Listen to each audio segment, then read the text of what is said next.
How much of your screen personality is really you? Are you able to take care of yourself, would you say?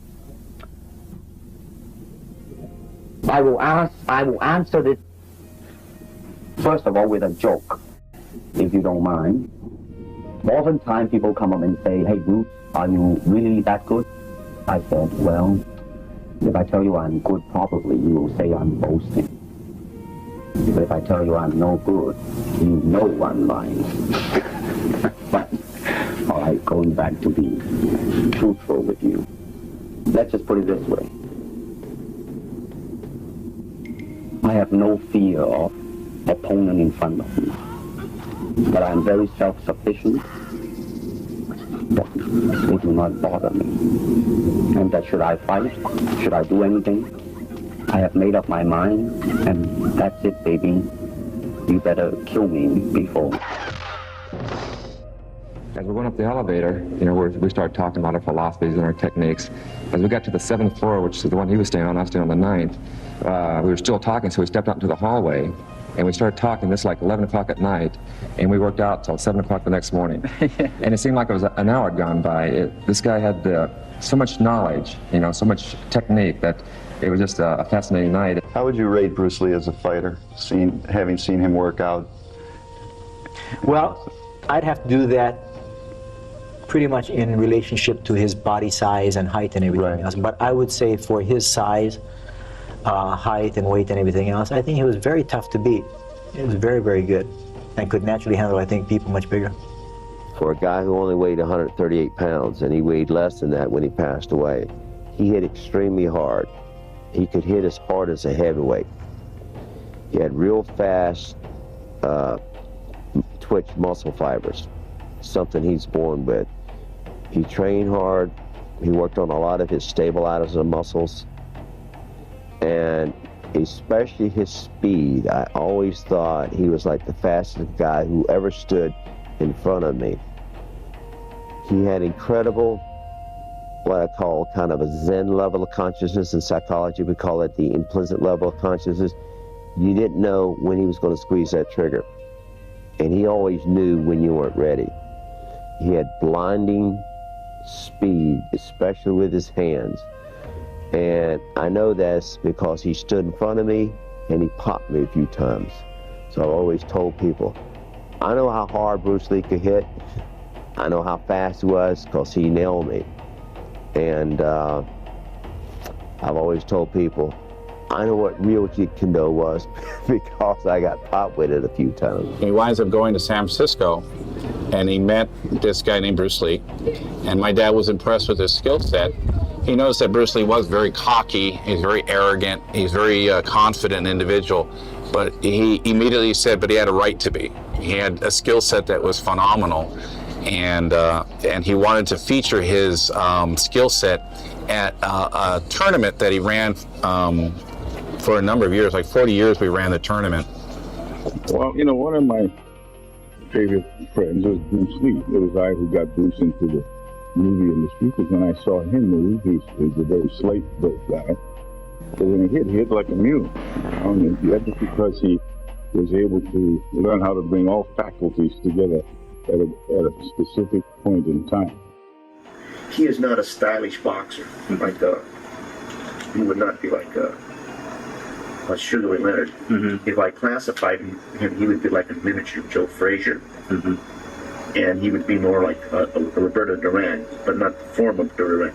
But because he was just kind of a slugger too. Mm-hmm. That's funny, because for his size, you would think he'd be a technician. Yeah.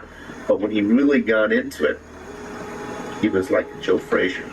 And if you watch him hit the heavy bag, because I've been around boxing, it's not the stylish, polished guy working on heavy bag. It's just like a guy who's just really upset about something, Yeah, I've watched those videos, and every shot is a slam. He's just power. That's the way he was. That's not saying that when he played with me, he could be very finesse, because I was not in his league. Hey, this is Sifu Bruce's original heavy bag that he used back in the 60s. It's still holding up pretty good, so it's quite big. I think it's pretty close to 200 and some pounds. I mean, you got to put the whole hip into it and snap it and get all your energy in there and make this into a weapon.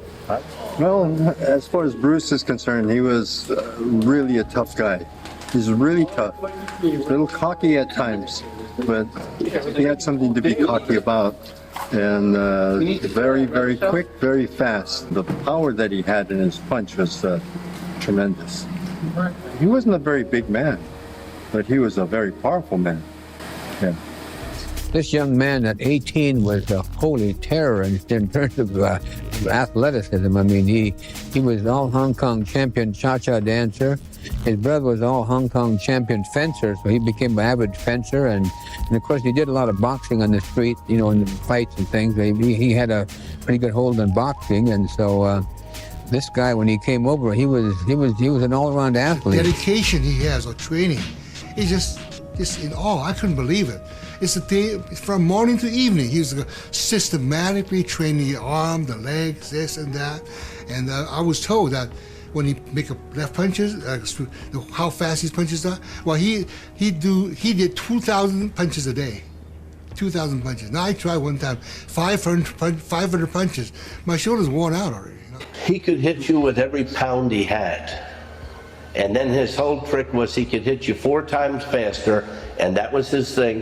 When I first met him, he told me, I can hit you 4 times before you hit me once. And I doubted that. But he did. Okay, that's good. Till the time I got in my stance, he had me hit. So, I mean, that's how fast he was. When I think of Bruce and use the term fighter versus a tournament player, you have to look at why, and it's mainly because my experience with Bruce was as a fighter, as a street fighter. I was never a tournament player. All I knew was a fight. Now, I didn't fight relative to size and weight and division. It was a fight against person.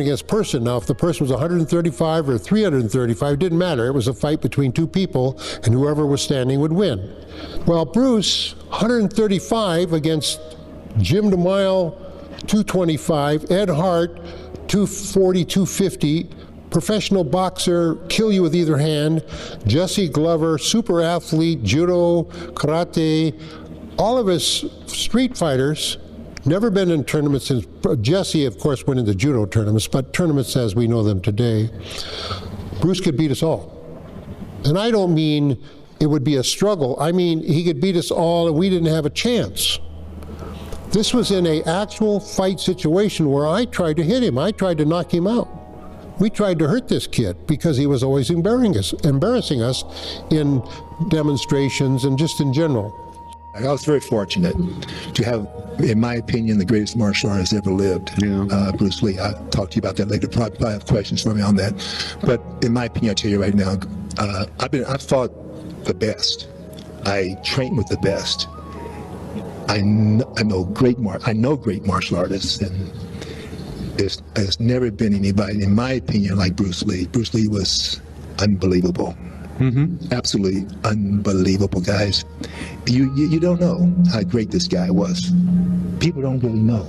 Well, I think they do, actually, because he's still the icon. Mm-hmm. I mean, as Fred Weintraub said, when you say Western, some people may think of John Wayne, some people may think of Clint Eastwood. Yeah. But when you say martial arts, that's right. Bruce Lee's the first name. That's right. And I'm not just talking about actor. Right. I'm talking about martial artist. Right. Guy who knew his stuff. Mm-hmm. This guy was.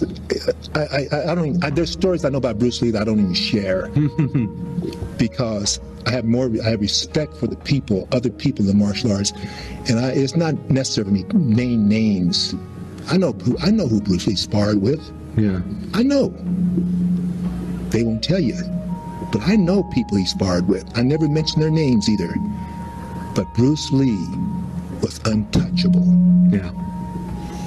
Is it in the book? Is it in your book? No, I don't. I mention this, but I never tell the names. Can I get everybody to swear to secrecy? Can you say one name? No. Can you mix them up? Can you have a jumble of a name? I have too much respect. Can I guess? No, you probably could. Yeah, I probably could. Because I know a lot of people he sparred I wouldn't with as well. confirm it. Yeah, there you go. That's fair enough. But I just had too much respect for other guys. Yeah, martial arts. Yeah, go ahead. But you know, he was the speed, the timing, the technique, unbelievable. Bruce was the type of guy that he would spar with you. He could spar with a guy. I'm not saying whoever, John Doe. John Doe the great, great champion. Okay, John Doe. Yeah. No, it doesn't matter what size. You can be a lightweight, middleweight, heavyweight. Didn't matter to Bruce. Bruce was lightweight. What Bruce? 155. If he 145. Yeah. Soaking wet. Yeah. Like one maybe. Yeah. And what? How tall? 5'7", maybe. 5'7", no more. He could spar with anybody, any size. Didn't matter what size you were. And he would spar with you in hands and feet. And then he'd say, okay, let's just go hands.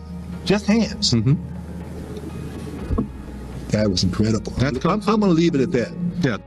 And then he called me up and he said he'd like to do a movie with a real good fight scene in the movie. I said, well, the only way we can have a fight scene is if I get to hit you once in a while. For a while, I was able to get that punch in on Bruce Lee, but he would always go into that little Zen alpha state, and then you couldn't get anything through. You probably couldn't even hit him with a bullet. He was so fast. How would you assess Bruce in terms of his as martial artists go in the 20th century? Where would you rate him? I would say he's ahead of his time. Yeah. Even if he was here today, he still would be ahead of his time. Yeah. Because the guy, he had the intellectual ability that 99% martial artists didn't have. Yeah. Most of it operated on a physical level. And I call it not only mental, but spiritual level. Yeah. You see. What was I was speaking with George Lee this past week, and he told me that Bruce used to do one-arm chin-ups. He said he'd do like 50 of them. Oh yeah, I mean, there's nothing that guy couldn't do because, he believed in possibility thinking. He said if you, I remember, and he's very intense and passionate with his, with his training. This guy was probably the fastest person that I've ever seen. And he had that strength. I mean, the 1-inch punch, for instance, he would knock you clear across the room. He could stand 5 feet away from you, leap in there and tap you on your face and be back here standing before you could move, before you could intercept it. And then every time they'd say, well, wait a minute, I wasn't ready, do it again. And he'd do it about 2 more times and they'd say, oh, hell, I can't put up with that. Explosive power and speed, I was in awe. Everybody was. His hand sensitivity trapping, I've never seen things like that before. His grappling, his punching, his kicking were never seen before, witnessed. And I told my buddies, we ought to work with a guy like this. Truth in the martial arts. We shot the rest of the scene where he sidekicks me, and he sidekickeded me so hard. I mean, Bruce hit like a mule. That in one of the scenes when he hit me, I flew back and one of the stuntmen behind me, his arms got broken from the impact. Bruce went back to Hong Kong in 1964. There was the time that his father passed away, and he wanted to rekindle the Wing Chun with the Wing Chun people. So he went back to pay visit to Sifu Yip Man, and also went to see Wang Shenle. But Bruce already take on to something sort of another level of martial art, speed and power. So he decided to do some chisel with Wang Shenle, and then he actually gave Wang Shenle a very hard time because his speed and power was dominating the whole exercise. Most martial artists, they want to learn, like in a couple hours, they want to learn the whole system. And Bruce, no. Bruce would stay on to do one technique. You know, when we first start, we just do basics. And Bruce would never come up and say, show me another move, show me another training drill. No, he would stay on. Sometimes I would say, oh, Bruce, I want to show you something new. No, I want to, he said he wanted to master that first. So in fact, he influenced me, he inspired me. So we would be doing, when we train something very simple, very basic. So our basic is so good, the foundation is so good. So later on, he can build on and also improve my coordination, reflexes, balance, everything. A lot of people want to know about Bruce's real kung fu. Yep, he's got it. I remember one incident. Yeah, there's a guy doing a lot of kung fu shapes. Some tiger and crane fist it was. At that time Bruce Lee was walking by. Just walked past him. And then the bloke said to him, "Oi Bruce, you're good on the movies, but can you do it in real life, mate?" Bruce goes, he said, "Oh, you want to have a go then?" And he goes, "I'll meet you at lunchtime, we'll have a bout, we'll have a test." Everybody, we took our lunch boxes, sat down and had a look. We were waiting for this fight between Bruce and this tiger and crane man. So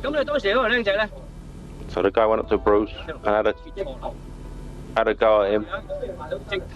He hadn't even moved, and Bruce had just smashed him. How did he hit him? Right, I'll show you how.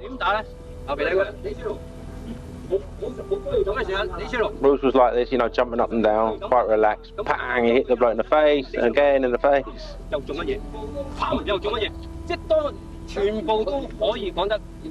Bruce, the guy didn't get one shot in at Bruce, and Bruce had already massacred the bloke's face. He was very relaxed and very powerful at the same time. Bruce told me this.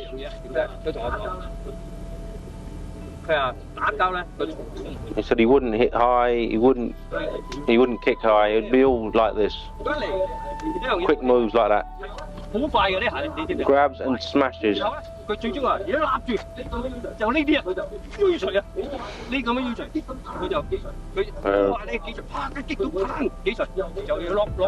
never kick high like that, no, it's just for the movies. He wants the quick, short and effective techniques to get the bloke on the floor. My experience with Bruce is different than Taki's and Roy's because I was younger than Bruce. So Bruce looked on me as like a younger brother, whereas he was actually drawing knowledge from Taki and Roy and from my uncle, Fred, who was a judo sensei. And it was interesting, but again, Bruce, when you came in contact with him, he would influence your life, and that's my uncle being in the martial arts. I remember around the table, he said, "Boy, I've met this Chinese little kid, punk kid, and he's just something special." And he knew it then. And it was just a few weeks later that I was able to meet Bruce, and I was influenced by him. I could see that special package that he had, that he brought. Bruce's sense of humor was always there. And one time he went up to the center post that went all straight from the basement all the way to the second floor. He went up to this and he says, "Fred, watch this." And then he started just going like this to this post. And it started shaking the house. And he just kept doing it a little bit more and more. And it got to the point where my aunt ran in from the kitchen and said, there's an earthquake, because Bruce was shaking the house so much that the floor was going like this. The furniture was actually kind of jumping off of the floor, and that the plates and the glasses were just, falling out of the cupboards. And my aunt came out yelling, earthquake, earthquake, and she looked at, my uncle, and my uncle just had this quizzical look on his face, said, oh, it's not my fault, it's, he pointed to Bruce, and then Bruce just had that impish grin on his face and just shrugged his shoulders, but then there was Bruce's sense of humor right Martial art include all the combative arts like karate or karate, judo, Chinese kung fu or Chinese boxing, whatever you call it, all those. You see, like Aikido, Korean, I can go on and on and on. But it's a combative form of fighting. I mean, it's not, some of them became sport, but some of them are still not. I mean, they use, for instance, kicking to the groin, jabbing fingers at the eyes and things like that. I remember one day he picks up a 75-pound barbell. He locks down in position, in standing position, starts on his chest, he sticks it straight out like this, slow motion, and holds it, sustains it. Try it. Try it with half that weight, and then you know what 75 pounds feels like. And I know guys who can bench press 500 pounds. They can get it out, but they can't hold it. They'll go like this. And as soon as it gets out, they fall. So he was pretty strong. What was the most impressive, I guess, physical feat you saw Bruce do? Well, what I was most impressed with was the fact that, because I see people lift 300 and 400 pounds with bench presses and stuff like that. The most impressive is Bruce's tremendous timing and sense of distance in fighting. And he could read an opponent. That's what impressed me. It's like he was psychic. He could anticipate it. Oh yeah, it was amazing. And he was so brilliant mentally that he can take anything you show him and make it 400% better. No kidding, yeah. By analyzing. Yeah. Things that Bruce Lee did, and this is what people don't realize, what he did, a lot of people can't do. Like, he could really shell shock a person with his lead jab. A lot of people can't now. We could score with that. We could put the guy off balance with it. We might even hurt him, but we can't take a man out. He had tremendous power, and we don't have that. Go in the ring with him. I wouldn't. I mean, he is that fast and that effective, and especially his punching power. And I know anybody get hit with his punch, you'll be knocked out.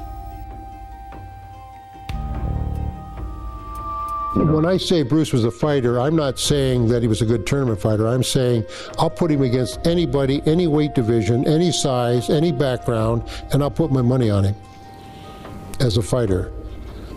Considered him by far the greatest, and for those who don't consider him the greatest, at least he would be the top candidate for being he who would actually be the greatest. In the sport week of the Washington Star, printed in Washington, D.C. on August 16, 1970, quote, 3 of Bruce Lee's pupils, Joe Louis, Chuck Norris, and Mike Stone, have between them won every major karate tournament in the United States. Joe Louis was Grand National Champion 3 successive years. Bruce Lee handles and instructs these guys almost as a parent would a young child, which can be somewhat disconcerting to watch. It's like walking into a saloon in the Old West and seeing the fastest guy in the territory standing there with notches all over his gun.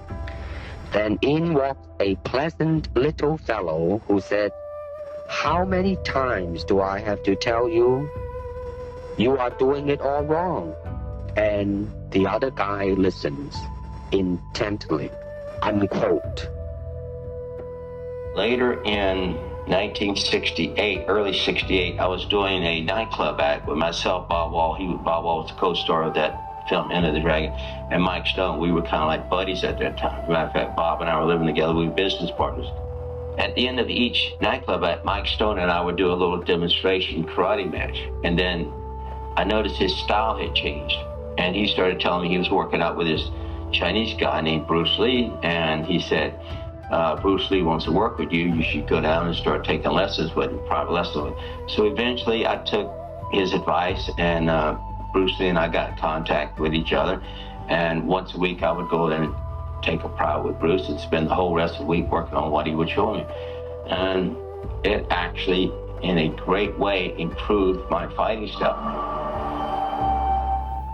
But Jeet Kune Do, as he said, I have not invented a new style or a method of training, whether it be Chinese, Japanese, Okinawan, Korean, or whatever. He says, these are just a way so I can learn about life and about combat in general, because life is combat, as he used to say. Like some people say to me, well, Bruce Lee didn't fight in tournaments because he couldn't use this technique. No, that's not true. Bruce Lee would have made the adjustment to fight in point karate championships. If he wanted to, he could make the adjustment. You know, a couple people were his students who were point karate champions. They studied with Bruce Lee, but when they came to point karate tournaments, they made the adjustment. You know, you can make that adjustment to according to what you're doing, and Bruce would have done the same thing. I don't know if I told you that, but Bruce was. I don't think you asked me, but I will tell you that. Speaking of Bruce Lee. Guy, it was absolutely unbelievable. You know, so many people don't know how great he was. I mean, people always ask me, come up here to say, Jim, how great is Bruce Lee? I say, you don't really know. And a lot of people won't tell you how great he was. I will tell you. In my personal opinion, Bruce Lee was a step above everyone. I mean, everybody. During that era. Even today, I mean, it holds up today, but during that era, the 60s and 70s, Bruce was just great, and in my opinion, he was just a step above. No matter how great everybody else was, Bruce was boom, just a little step above. He was just absolutely unbelievable. I'm talking about sparring. I'm not talking about just working techniques. I'm talking about when it came to sparring, Bruce was unbelievable. Unbelievable. People don't know. They don't like the Michael Jordan, beyond Michael Jordan. He didn't necessarily enter tournaments because he didn't like the fact that it was one-on-one, and he called it a touch and run game. They go like this, and then somebody goes point, but nobody did anything. He liked to put on gloves and hit you, and he liked to be hit. That was the difference. And he said, if you hit me, then we'll give you a point. If I hit you, we get a point. So he liked his gloves, he liked to make contact, and he didn't like the point and run. And that's one of the reasons he didn't want to enter tournaments. He watched. Bruce Lee kind of got me back into the full contact stuff because we studied a lot of old boxing films like Willie Pep, who a lot of Italians feel is pound for pound best fighter of all time, and some people feel Sugar Ray Robinson is. We'd watch Willie Pep's footwork. We'd watch the explosiveness of some of Jack Dempsey's fight films. We'd watch the stationary positioning of the great Joe Louis when he got on the inside, like in the pocket. We'd watch the distancing and mobility tactics of a Muhammad Ali, and it kind of got me interested in the full contact as opposed to the stationary kind of you hit me, I hit you back, your turn, my turn type fighting. So I got tired and I got kind of really disgusted with what they call point fighting, and so I decided I'm going to go in and create a new sport and just call it full contact or something. So around 1969 I started really drifting out of the point fighting tournament scene. I think 68 was my best year. I won 11 consecutive grand championships without a loss, and I think that's still a record to this day. Or just worked out with him for quite a while. Yeah. And I studied with him because the guy had, I studied with him for a whole year in a class situation. Oh, in L.A.? No, in Oakland. Oh, with James Lee. George Lee and all those? Yeah, all those guys. And I was in that class, and there was about 10 of us. And It was different because he would lecture most of the time, and then he would just do like, he said, bridging the gap. And at that time, I didn't, he was so intellectual about things that he had a label for everything. And then, like when he did the 5 ways of attacking somebody, he would say A, B, C, and blah, blah, blah, So anyway, we spent whole weeks and weeks on he just come in and close the gap. And never really sit down and explain to what it was, but afterward he gave you a lecture. And then years later I realized, well, wait a minute, that's what it is, all mental stuff, because why he closed the gap on you and you slow in your reflexes is because he can read you before you even start. I heard his closing speed was phenomenal. Oh, man. But he had us stand there like this, and he'd come down the line, 10 to 12 of us. And he'll say, okay, now you try to block. Boom, he's in there, and he's in and out. Or either, you just a little bit too late or too soon. No kidding. Yeah. Must have been something to have trained with him. Oh, yeah, and then I sparred with him over here in Culver City, I think, when they were living over there. And God, it was nothing. I said, no, hit me with that sidekick. I said, he said, oh, okay, man, I saw it. And I just kind of tapped. He did it half speed, and I caught it a little bit, But then he wanted me to come and attack him. Well, he wasn't there. Really? Because he ran miles and miles backwards and sideways. That was part of his running? You used to do that? Yeah, I'd run backwards and sideways, And that's how, for footwork. Because he studied Muhammad Ali, and he says, the secret of it is footwork. Yeah. That's fascinating. Yeah. And he told me, he says, 2 things, remember, if you want to be a good fighter. He says, stay alive and stay alert. See, he all philosophizing was almost the conceptual stuff. And unless you're really in tune with it, you really don't know what he's talking about, and you're gonna continue to, as he says, patternized training. Right. Yeah. He said everybody. He said, man, it don't make sense. He said he used to sit there and talk, in his accent, Yeah. And he says, you get a fat guy, a skinny guy, a little guy, and you're gonna teach him to do the same way. So it's like a bunch of tin soldiers, Yeah. And so he said, you're perfecting, just a patternized mess, or he called it classical mess.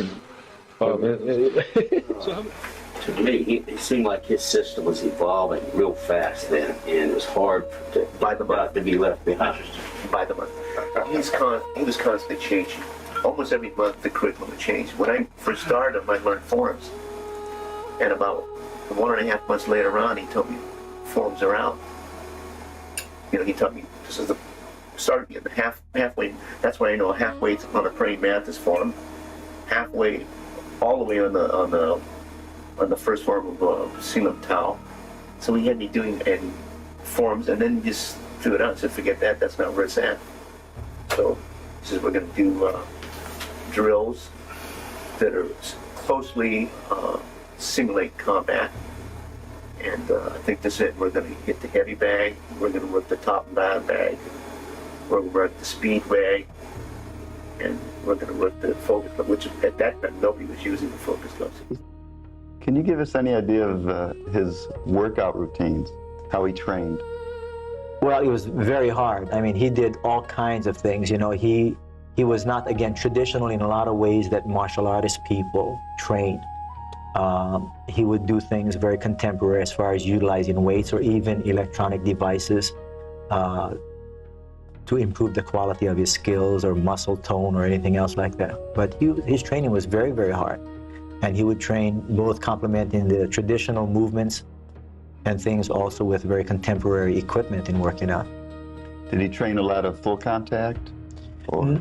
Well, they did some of that in their training where they would put on headgear and pads and stuff, boxing gloves and stuff to train, which was good because it gave it a much more realistic approach to the sparring sessions rather than, again, what we know of in controlled karate where there is somewhat of a hesitation to hit.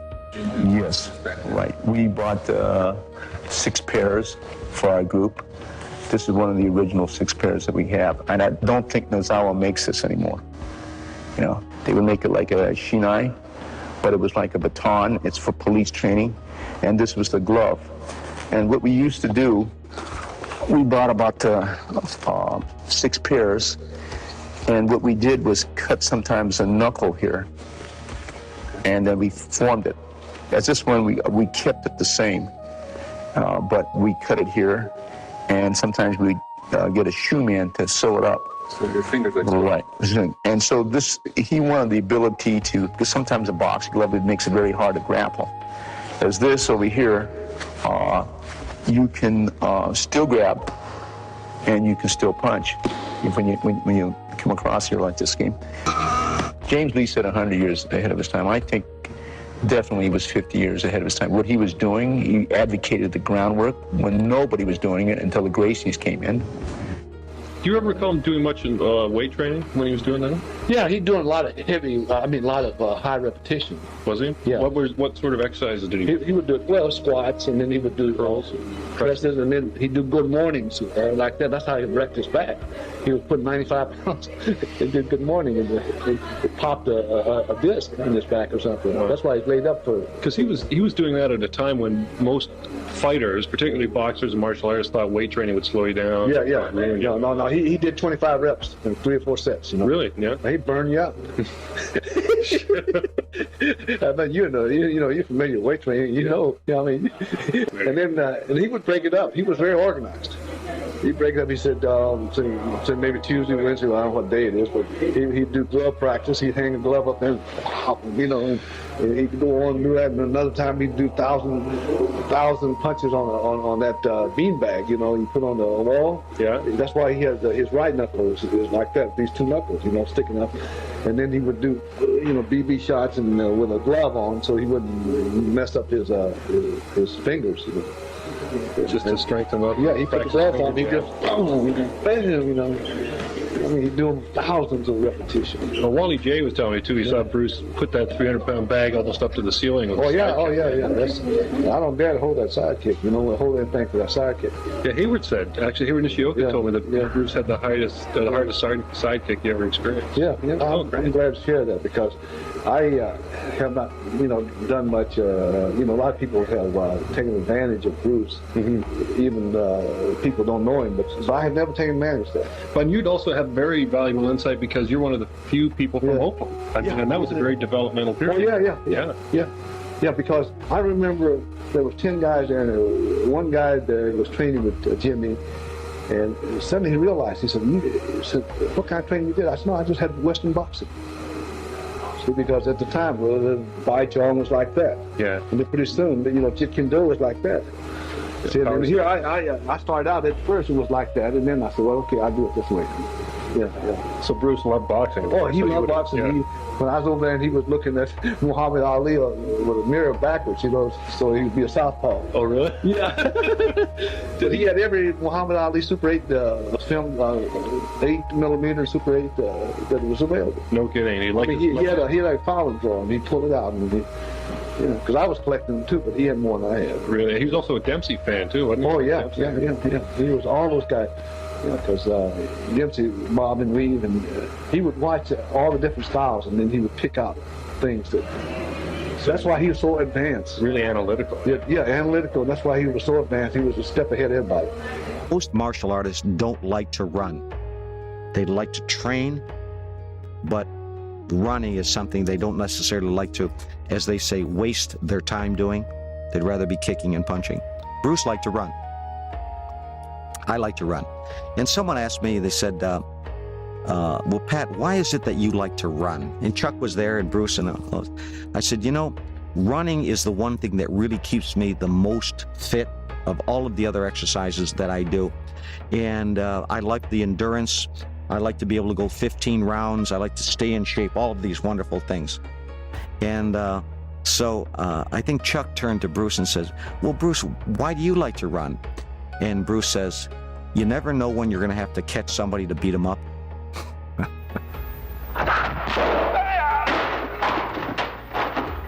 This is where the path that he led me on, because when we were training, we always research and experience with different things we came in contact with from different types of way Western boxing trainers would teach. He researched Silat, which very few people at that time period even were into. He researched Thai boxing. He researched Savat. He researched different grappling methods, known and unknown methods. He bought every book he can find in martial art, and he put the, I won't say the style, but he took the basic essence of what he called martial arts from that particular system and incorporated it into his own personal fighting system, which he called Jeet Kune Do. I'll tell you about Bruce. Everyone wants to know. After he shot one movie, he used this he used this electric muscle device. Isometrics it works. And I remember one time, it was Bolo it was. Bolo Young, remember?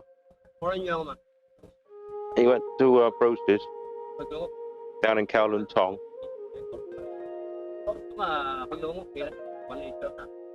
Bruce had a training room, didn't he?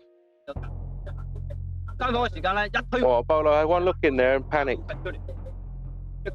His whole Bruce had all these wires connected from his head to his toes, and he was pumping up. Well, Bolo panicked. He couldn't take it. It's just like Michael Hoy in The Private Eyes. Remember when he had the thing on his head? It was madness. And how about on judo? Were you able to share any judo with him to help enhance his training? Judo, because he took judo from a guy named Chris Kato, who was a instructor up in Seattle. And that's why he knew all of the techniques of judo. He knew what an osotogari was. He knew what an ippon seonage was. He would name them, and he was quite good at the entries. He knocked me not out, but sort of dazed out on my 28th birthday. It was really funny. He says, "Come on, let's spar." And I go, "Sure."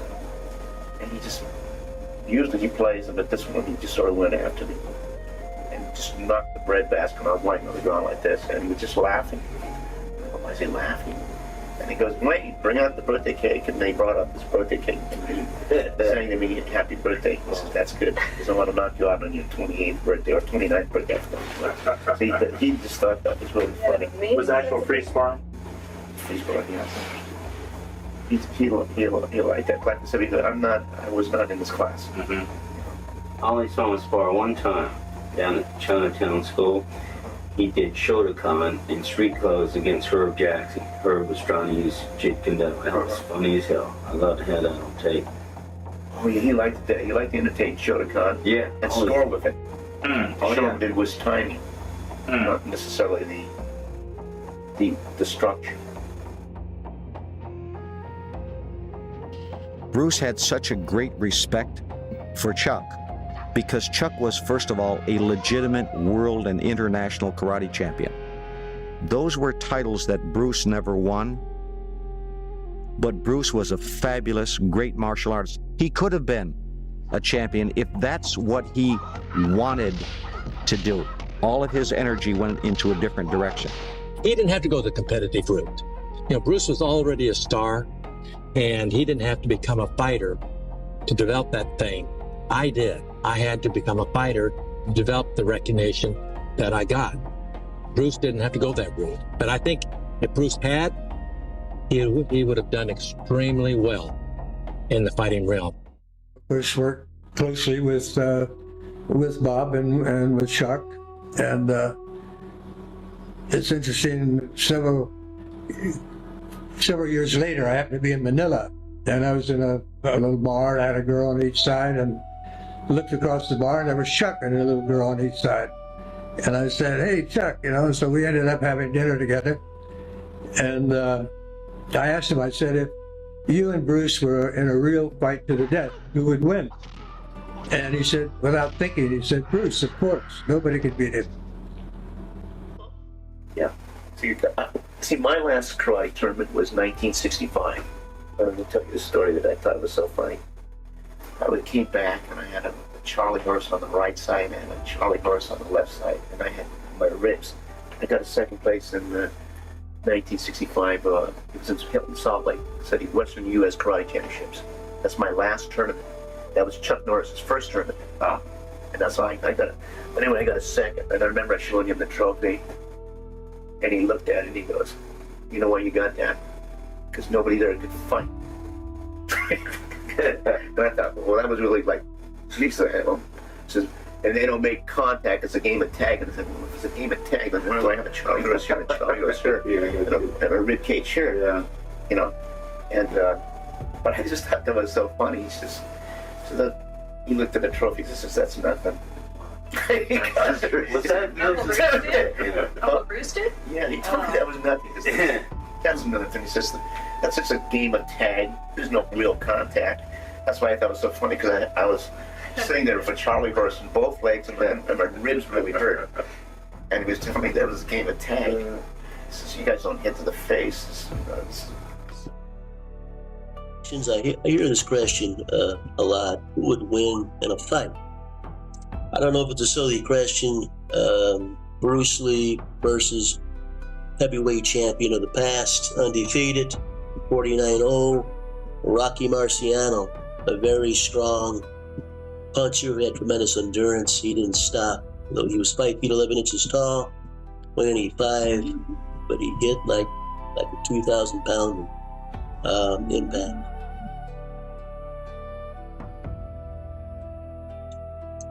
Bruce Lee versus Marciano, I have to go along with Bruce Lee. Probably in the streets, in the ring, possibility Bruce Lee would take him. Bruce Lee was just too fast. And they had to slow down the footage in the End of the Dragon. Bruce Lee, of course, would have beaten Rocky Marciano. Though I favor Marciano as one of the greatest heavyweights that ever lived, but not the greatest in my book. So Bruce Lee, I think, would once again prevail over Marciano.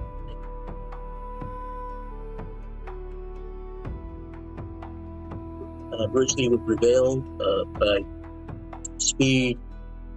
He had a fantastic footwork, amazing reflexes.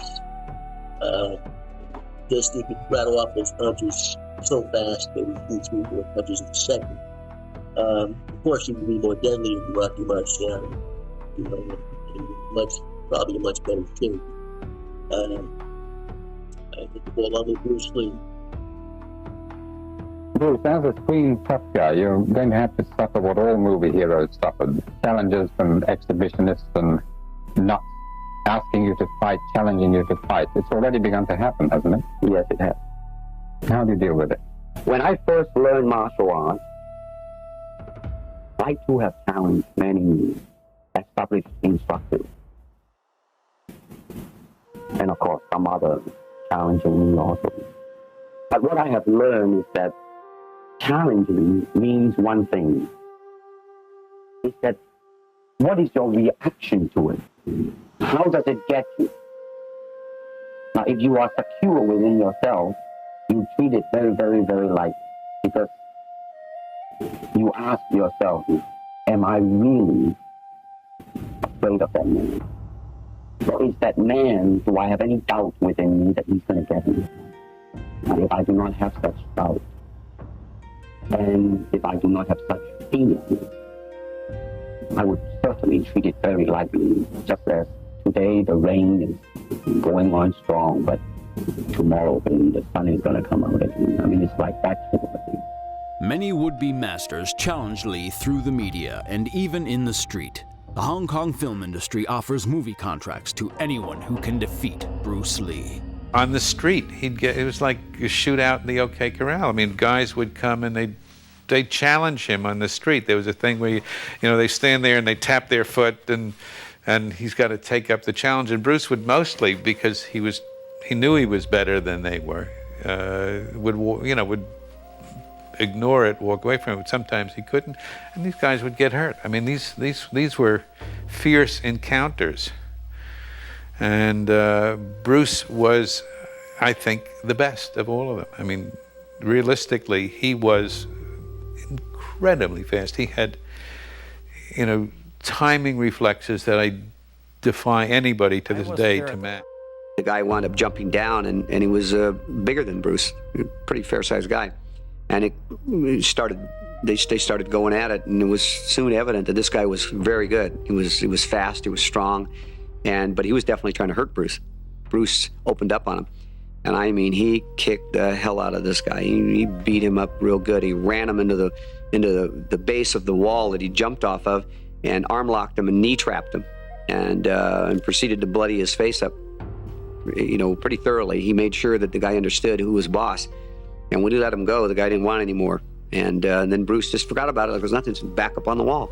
They didn't fire him. He wasn't vindictive, but he darn sure showed him who the boss was. So Bruce was he was a very capable street fighter. He was being challenged all the time. And they would go ahead and the Chinese men would walk up to Bruce and they would tap 3 times with their foot and cross their arms. It was like a challenge. And Bruce would walk over, he's gonna fight with them, right? I said, Bruce, you gotta do the film. He said, wait, let me take care of it. He go, pop, pop, pop, pop, and he knocked the guy. I said, Bruce, now look, you get hit? He said, no, don't worry, I'll take care of it. Sure enough, he knocked the guy right out. I used to watch him like a hawk because there were challenges all the time. But what he was famous for, and this has been written up in a lot of things, he used to go around to different karate schools and go in and fight the students. To him, that was better than a tournament. And he would fight all the students. Now, some of the write-ups made it sound like he was aggressive, and he was not. He was always polite. If he went into Paul Bowman's school, or my school, he did come in my school, but he went into Paul Bowman's school, he didn't ask Paul Bowman to fight. He wouldn't go in and beat up the instructor in front of the students. And some of the articles led you to believe that. He went in and asked if he could spar with your students, you see. And then he would spar with your students, and he did very well with all the students. He beat them up most of the time, not bad. I mean, it was still point fighting, but he would hit them. And then he would, if you asked him to fight, well, I asked him to fight, is how it came about. He didn't ask me, I asked him. I said, I want to fight with you, we'll spar. And we sparred. And actually, he's the first man that I've seen that could use his hands, both of them equal.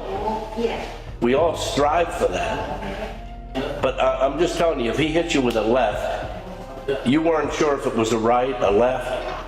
If he hit you with a right, he'd hit you with either hand, and they both had the same power. And he could kick with either foot, like Superfoot Wallace. I'm sure you heard of him, Bill Wallace. Yeah. Well, he only has one leg that's real good. Bruce Lee used to be able to do that with both legs. But he said the hands and feet are equal, we're going to use them the same. So he would kick you, he would punch you, and so I get in my fighting stance, and all of a sudden, pow, his foot hits me upside the head. And really pound to pound, anybody stronger than him. He does, finger, push-up, 2-finger push-ups. I cannot do it 4. Although I do 1,000 push-ups with this, but I cannot do it with my finger. He was, although about 5'8", his reach was that of a 6-footer. He had very long arms for a person 5'8". And then you can add to that incredible athletic skills, balance, hand speed, foot speed, great eye-hand coordination, great timing. All of that driven by a very intense will and instinct. What he did was he has this 1-inch punch. He straightens out his arm like this, places it against your chest, and then by some strange action, he just kind of twitches and you go flying back about 6 feet. I hit the wall and fell off of the wall, fell down, and I thought to myself, what in the hell happened to me? How in the hell did I go flying back 6 feet, hit the wall, fall off, and fall down on the ground? I'm the Pan American gold medalist for judo. How could this happen? 做武术指导，那么他呢，就刚从美国回来，那他就来探班。那么探班啊，介绍这什么什么，完了我刚好在台上，他这是洪金宝，啊，完了，那我说，哎，李小龙，我也很兴奋见到他，他已经是我们的偶像，那我见到他我很高兴，哎，我说你的武功很厉害哦，我是欣賞、仰慕那種感覺，可能我講話語氣不對，即係以為你挑人，係啊，你想點啊？咪想比試下，我點講啊？我唔係，唔係，因為好醜噶嘛。叔啊，乜焗住話？好啊。啊，佢真係咁講啊？係啊，我擺定個架，即係大家擺定個架，我一起腳，我真係起一半嘅，佢就啪就擺我面度。係我冇講，但係真嘅，咁停咗喺度，點啊？你仲想點啊？你仲想點啊？嗱，你賭好有手啦，我攰啦。咁你嗰係叫打輸啊，定讓佢？我梗係輸啦，我直情輸啦。我係輸嘅。我係直情係輸。你快啊嘛！Realistic training, realistic fighting, and everything that he wanted to train with had to be able to work in the street. You couldn't give him anything as an idea that was not going to work in a real situation. And if you could give him an idea that worked faster and harder, he was in on it. So he was open-minded. That's what I did like about him. He wasn't as, some people are so set in their ways with their style that they have tunnel vision and they can't see left, they can't see right. They want to just go that way. And he actually opened my mind that way because he wasn't that way. If you, he didn't ask you your style. If you could show him a technique that was going to, like Wally J, was jiu-jitsu. Wally J showed him some techniques that worked fast and quick. Bruce Lee did them. That's where I met Bruce Lee in 1964 before I got drafted in the Army. While I was home on leave, before I went to Vietnam, I met Bruce Lee and we sparred.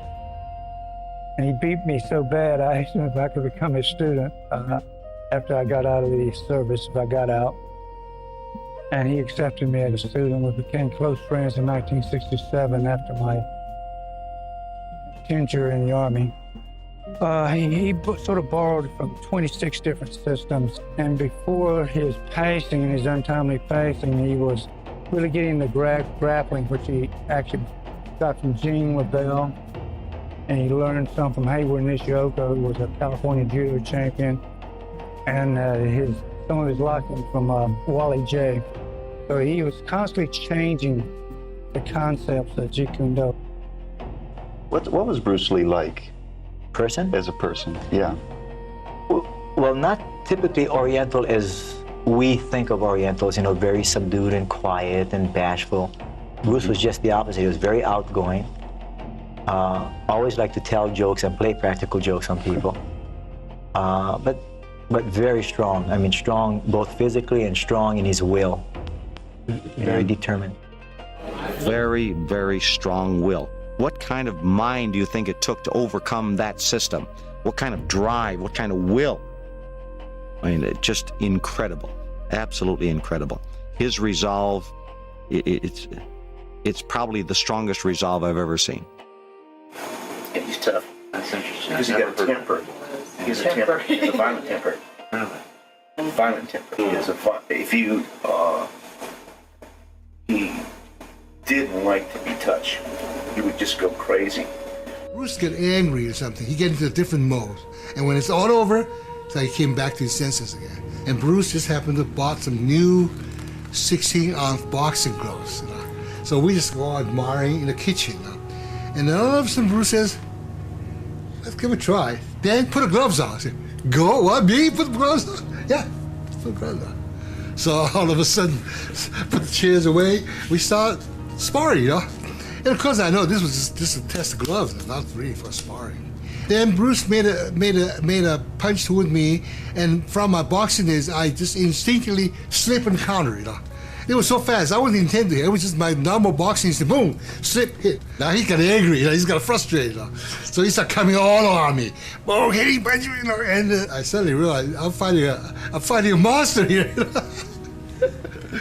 He just keep on chasing me. He hit me, and I'm moving back off, and hit the kitchen table, and I was ready to put my hands over there, and I was ready to brace myself. Put my hands down, brace myself. Wow! I punch right in my chin. But the next day, I was doing something, and I yawned. When I yawned, suddenly my jaw locked out. I started yanking around, and finally found out, that's got came loose now. And I went to see a dentist, and the dentist said, Dan, you got a big injury here. There's a little chip of bone chipped off. I said, Bruce Lee gave it to me. As a person, one thing that I have definitely learned, and my life, it seems like it's a life of self-examination and self-peeling of myself bit by bit, day by day, is that I do have a bad temper, a violent temper, in fact. When we're talking about Bruce, we're talking about, first of all, the martial artist. We are talking about the actor, filmmaker. We are talking about a friend. We are talking about a father. We're talking about a legend. And sometimes all of those things run together, but they made up the whole. They made up the person. And he was extremely complex. First of all, in order to understand Bruce in any of those areas, you have to understand where he was coming from. And Bruce was a very angry man, had a lot of anger in him. And the main source of his consternation and his anger was the Hollywood establishment. Bruce wanted more than anything to be an international film star. He was a wonderful actor. He understood film. And the only thing he ever got from Hollywood was, there's no way an Asian was going to be a leading man, period. Not going to happen. You're going to have to be a driver, a servant, something that Bruce considered demeaning. It was, the old pigtail thing. Bruce did not like that, was not going to accept that, period. This was the source of his anger. Nobody dares to provoke Bruce Lee to fight. It's impossible. For me, there's only one Kung Fu superstar. That's Bruce Lee. Bruce is 4 years older than me. We both know each other well, and we were friends. Bruce had the fastest kicks and I had the fastest fists at that time. That's why people said Bruce Lee's kicks, Chen Wai-man's fists. Bruce never fight in the ring, but I did. However, I used to witness Bruce sparring many people. His skills were way better than me. That's the truth.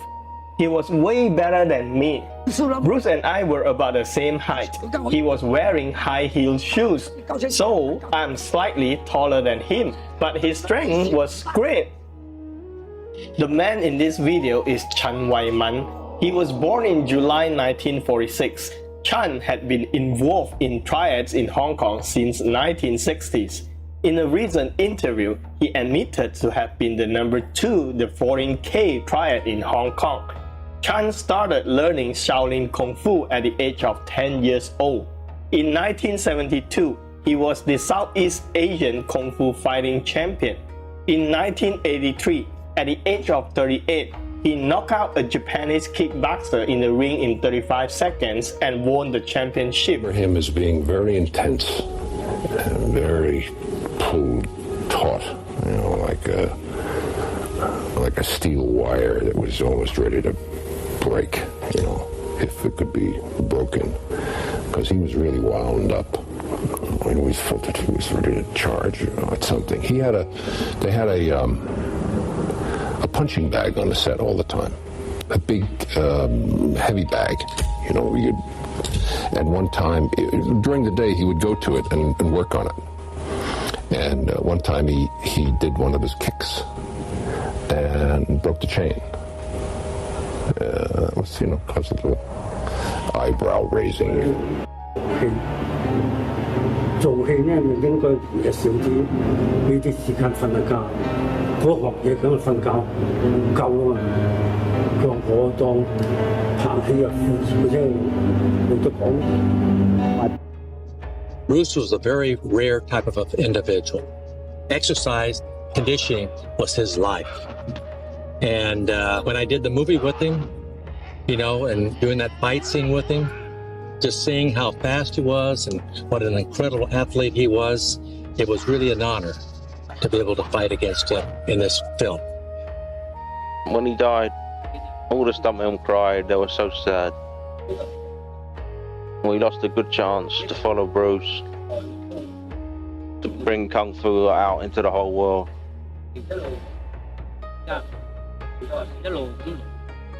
But now it's Jackie Chan and Jet Li's time anyway. But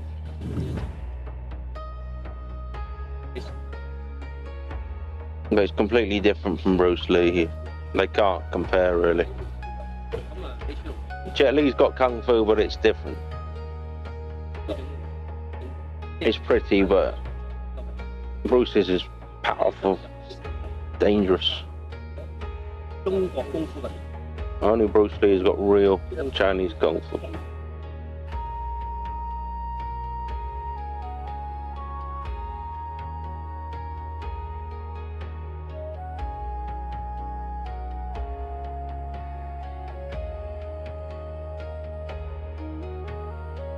Bruce Lee.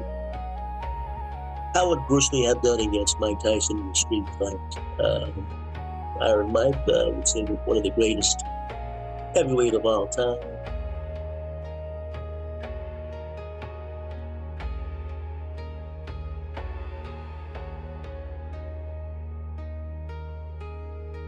Bruce Lee never fought professionally as a boxer. I would say it's hard to say.